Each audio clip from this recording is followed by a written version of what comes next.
Bon, le café est prêt pour un autre regard sur le monde avec le coup de gueule de Nicolas Bonal. Je suis Gilbert Davet d'Avatar Édition et notre émission d'aujourd'hui s'intitule Merci Macron, merci patron. Aujourd'hui, pas de rappel du triptyque YouTube Odyssée et X, mais juste un grand merci à tous nos abonnés et donateurs et un grand merci à nos abonnés de YouTube qui, étant présents sur X, nous ont immédiatement suivis. Nous avons sciemment préféré ne pas utiliser des bots pour gonfler nos abonnements. Nous préférons avoir des abonnés actifs. Pour nous aider, je vous encourage à tous de vous abonner. C'est gratuit. On a besoin de dépasser rapidement les 3000 sur YouTube, un de leurs chiffres magiques, et surtout d'atteindre les 500 followers sur X, seuil minimal pour qu'on puisse être considéré comme créateur par la plateforme d'Elon Musk. Et merci d'avance d'être resté avec nous jusqu'à la fin. Café et c'est parti.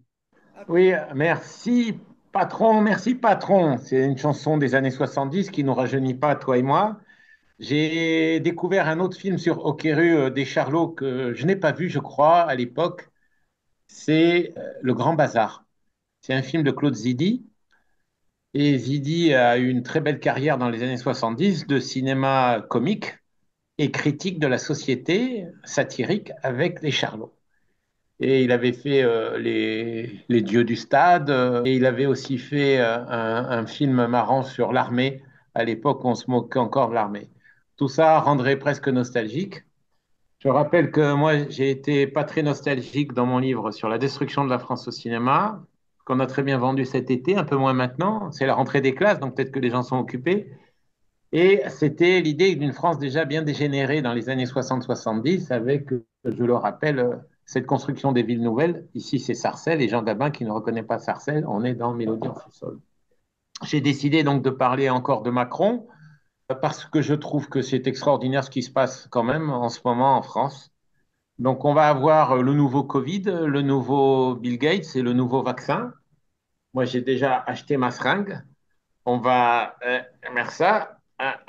Et là, ça s'appelle Cry Baby. Donc, ils vont faire Cry Baby. Tous les mamans modèles de la France bourgeoise catho, socialo, LFI, NUPES vont se précipiter pour vacciner les gamins tous les mois ou toutes les 2 semaines pour faire plaisir aux médias et à Macron. Macron, donc on a vu un effondrement économique, on a un effondrement commercial, on a un effondrement financier, on a un effondrement de l'État, on a des centaines de milliards de déficits chaque année, de déficits dans tous les domaines, un peu comme aux États-Unis. Aux États-Unis, ils ont quand même l'excuse que c'est un empire vacillant qui a trop de dépenses militaires. La France n'a même pas cette excuse. Et qu'ils sont commandés par des octogénaires maintenant depuis 10 ans, entre Trump et Biden.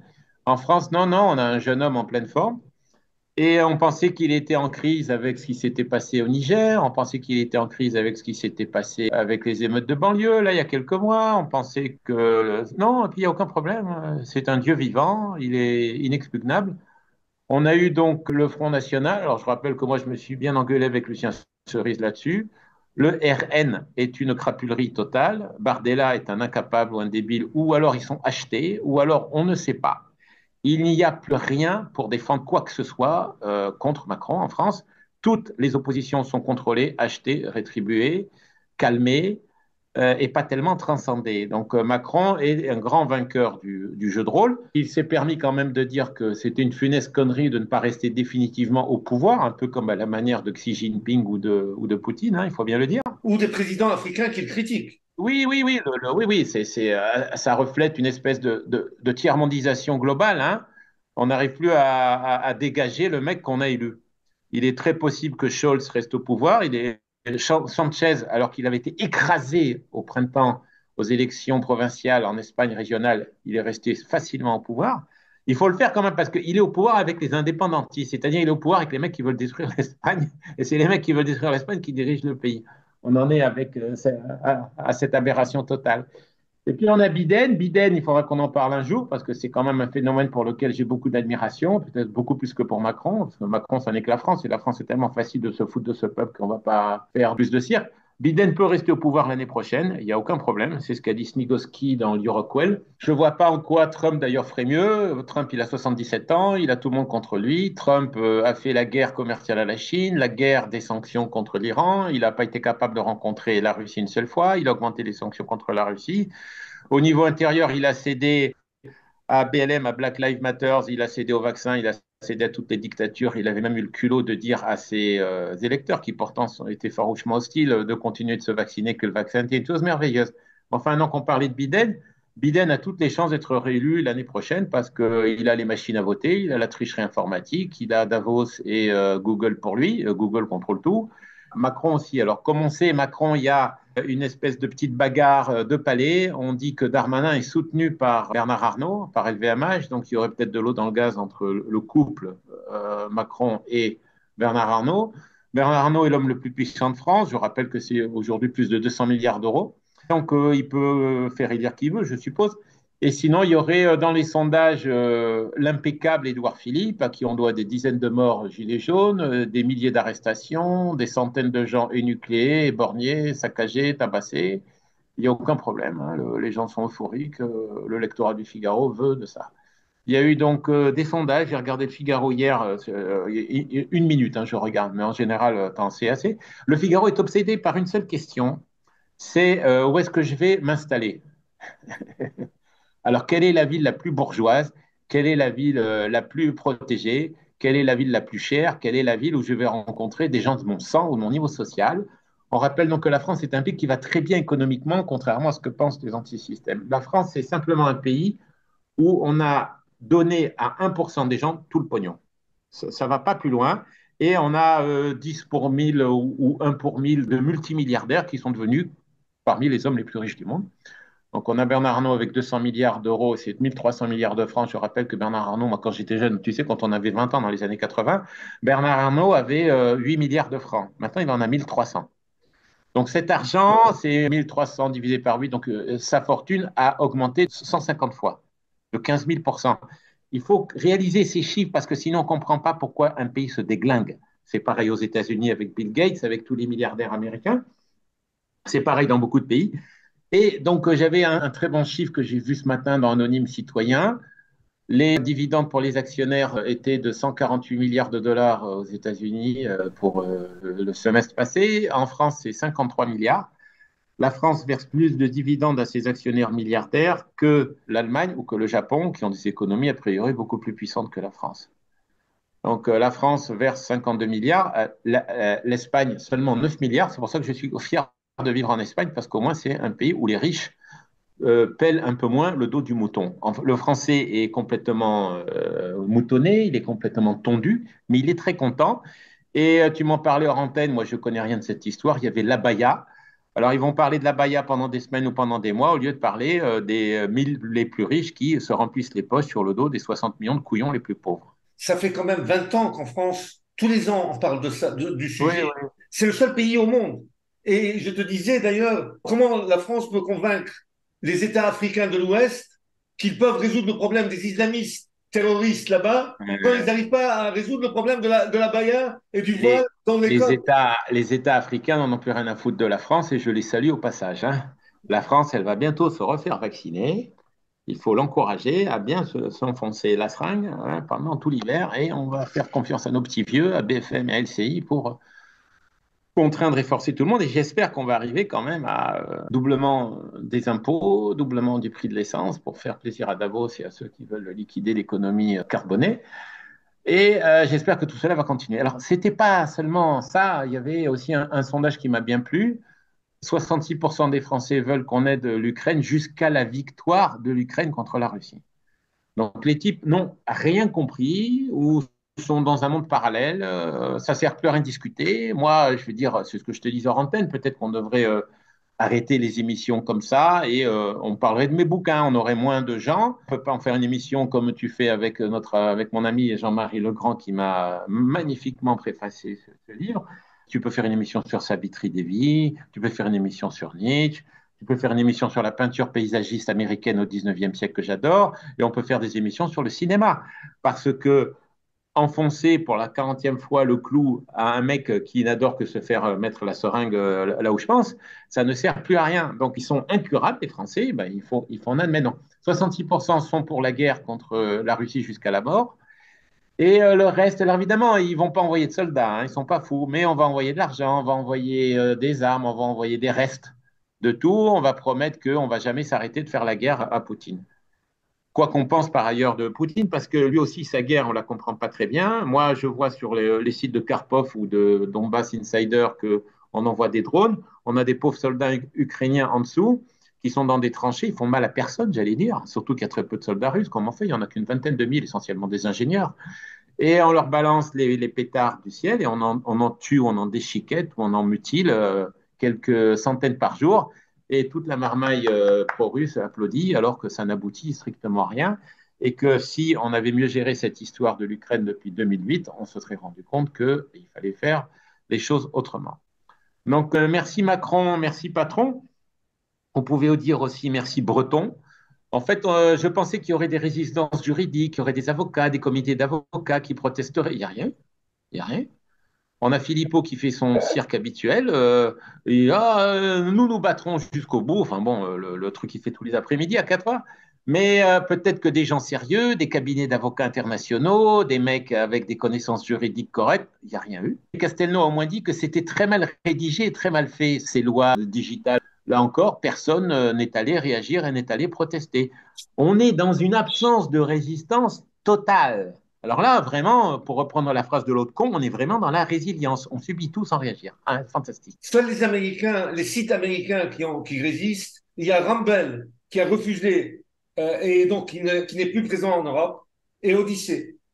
Mais c'est des sites américains relativement petits. Ça ressemble, c'est des YouTube américains, quoi, des concurrents de YouTube. Eux, ils ont refusé, mais ils ne sont pas présents en Europe. Tout à l'heure, tu parlais du Niger. Ce qui est amusant, c'est que Macron a fait venir donc les bouffons du RN et de LFI et de tout ça, et c'était pour leur dire, oui, que pensez-vous qu'il faille faire ou comment peut-on réagir à cette perte de l'influence française au Niger, en Afrique. Là, on se fout du monde.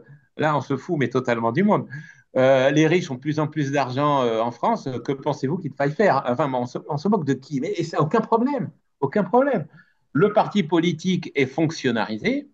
Asselineau avait raconté que Le Pen, le père, le grand-père, l'ancêtre, avait une retraite européenne très forte de député, puisque ça fait 40 ans qu'il est député. Il n'aura servi strictement à rien, mais enfin, pour la France et tout le reste, mais pour sa poche, oui. Et tu touches des retraites de député de 10 000 euros par mois. Donc, ça me rappelle dans Soleil Vert. Dans Soleil Vert, tu te souviens, il y a Charlton Heston qui se révolte contre sa hiérarchie. Son chef est un noir. Et il va le voir, et puis le noir lui dit, il n'est pas question de se révolter, il n'est pas question de poursuivre l'enquête. Et l'autre lui dit, vous vous êtes fait acheter. Et le chef noir a cette réponse superbe, on se fait acheter le jour où on se fait payer. Ça, c'est la clé pour comprendre le système moderne. On crée des fonctionnaires, on a une bureaucratie pléthorique, la bureaucratie de l'Europe, la bureaucratie de l'ONU, la bureaucratie de l'OMS, des mondialistes. Ces mecs-là se font payer par Bill Gates ou par les États, par quelqu'un d'autre. On a 6 ou 7 millions de fonctionnaires en France, et ils ne se sont pas révoltés, que l'on sache.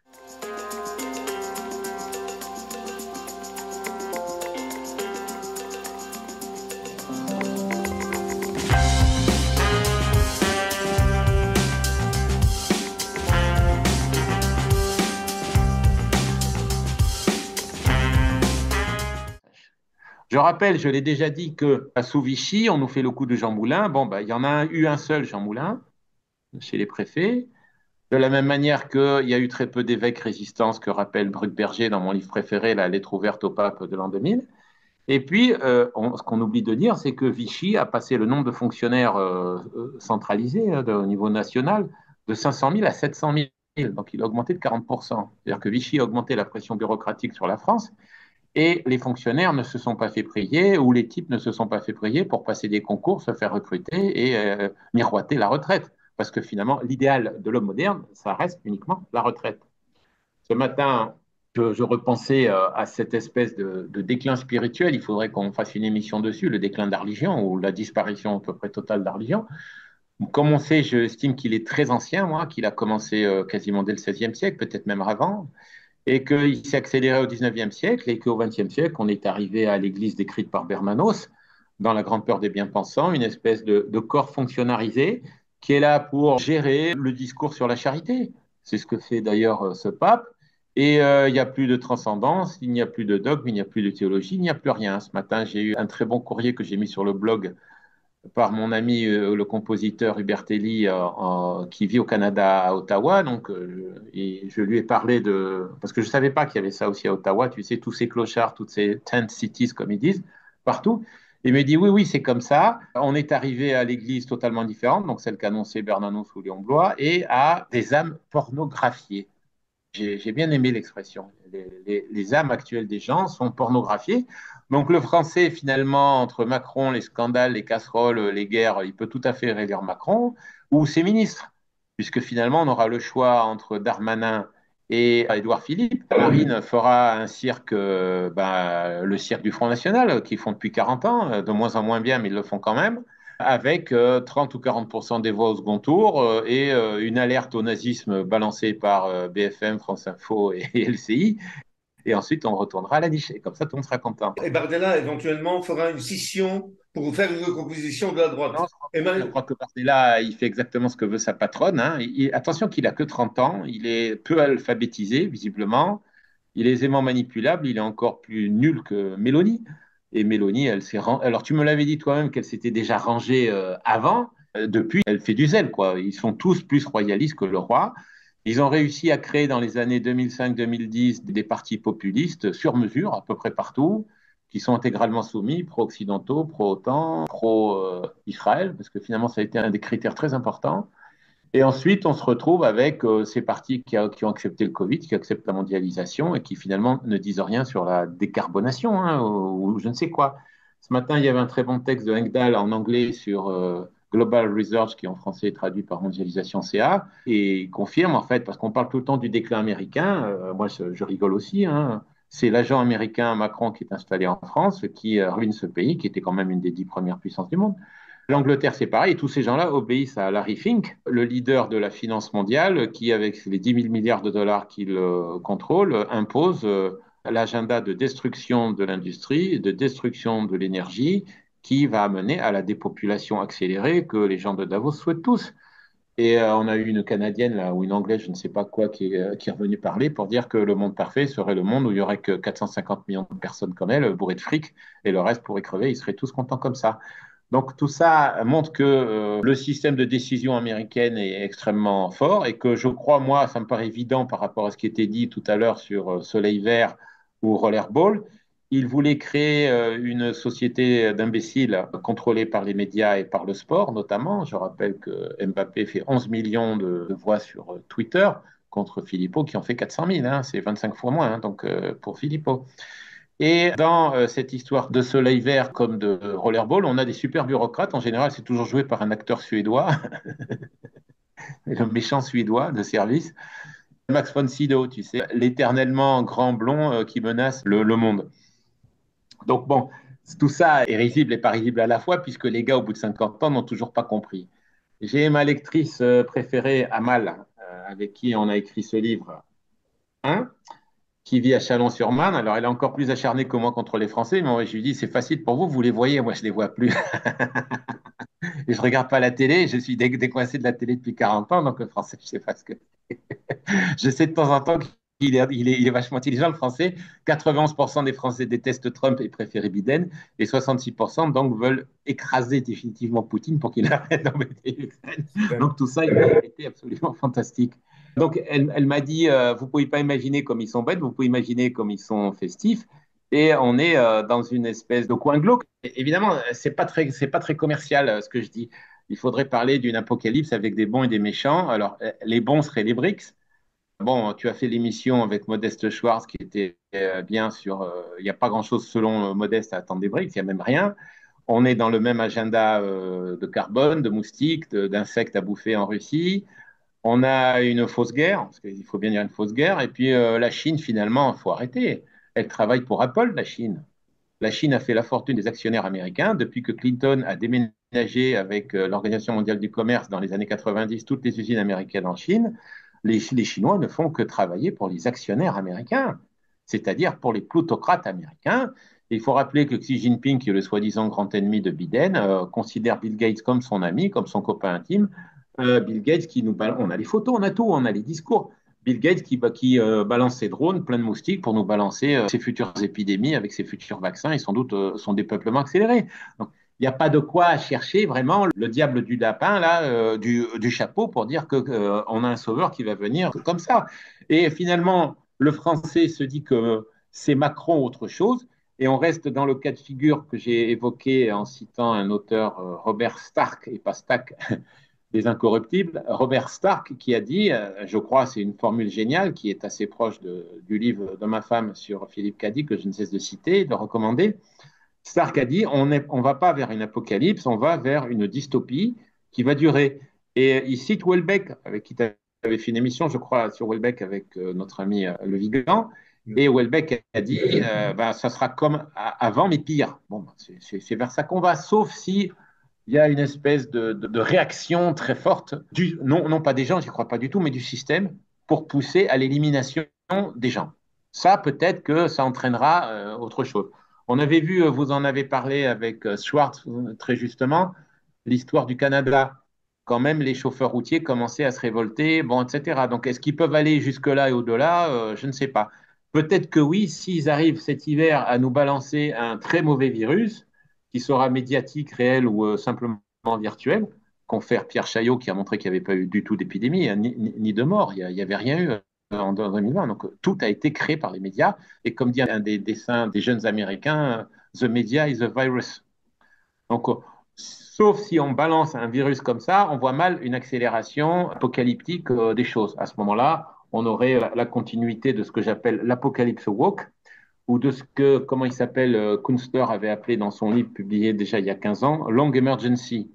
C'est-à-dire on a baisse des ressources énergétiques, déclin, même si c'est accéléré par Fink qui interdit l'approvisionnement, qui interdit l'investissement là-dedans. Donc ce mec-là a des intentions réellement criminelles, hein, il faut bien le dire, comme Gates. Et donc ce sont les banquiers américains. C'est-à-dire qu'ils peuvent tout à fait écraser les pays dont ils viennent, écraser les populations. Je ne vois pas comment un Américain peut bien vivre. Je regardais l'autre jour, c'est 17 dollars le paquet de cigarettes. Macron d'ailleurs a augmenté le prix du paquet de cigarettes. Presque tout est hors de prix là-bas. Tu veux un sandwich, c'est 15 dollars. Je veux dire 15 euros, etc. On est arrivé à une société où il devient concrètement, physiquement difficile de vivre. On avait Snyder qui disait qu'il faut 350 000 dollars pour vivre par an pour une famille de 4 personnes, pour vivre à classe moyenne, hein, niveau classe moyenne seulement, pour vivre à San Francisco, qui est la ville maintenant la moins sûre du monde. On t'attaque dans la rue, on salit tout partout, etc. Tout le monde s'en fout, donc c'est parfait. On a sinon une bonne femme qui était assez rigolote, qui n'arrêtait pas de se plaindre sur TikTok ou je ne sais quoi, en disant qu'avec 100 000 dollars, elle s'en sort pas. Donc 100 000 dollars, c'est de l'argent, hein. Moi, j'ai 10 fois moins pour vivre, hein. Je m'en sors dans le sud de l'Espagne. C'est pour ça que je ne me plains pas de l'Espagne.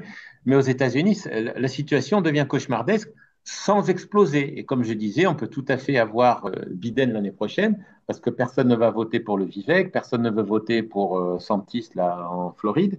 Et Trump ne fait pas très sérieux. Et Trump a 77 ans. Donc tout cela est quelque chose d'assez sinistre. Alors je termine sur Macron puisque le sujet c'était merci pas trop, merci Macron. On a l'impression qu'il a compris qu'à force de chutzpah, à force de culot, à force de provocation, à force de mémoire de poisson rouge 8 secondes, à force d'imbécilité collective parfaitement répandue, de crétinisation généralisée, bah, ma foi, il peut rester au pouvoir, on s'en fout, et qu'il a quand même un électorat de bourgeois, et notamment bourgeois cathos, extrêmement solide, qui le suivra jusqu'au bout, et qu'il a les milliardaires qui ont la reconnaissance du ventre, il faut bien le dire, hein, donc ils vont continuer avec leur presse qui d'ailleurs est payée par nous, même pas par eux, qui est subventionnée, ils vont continuer tous les milliardaires de dire continuer de voter pour Macron ou pour son substitut, il y aura peut-être un substitut en 2027. D'ici là, peut-être que le pays peut s'effondrer financièrement, mais ça, je répète que on me le disait déjà dans les années 70, on me parlait de ça dans les années 50.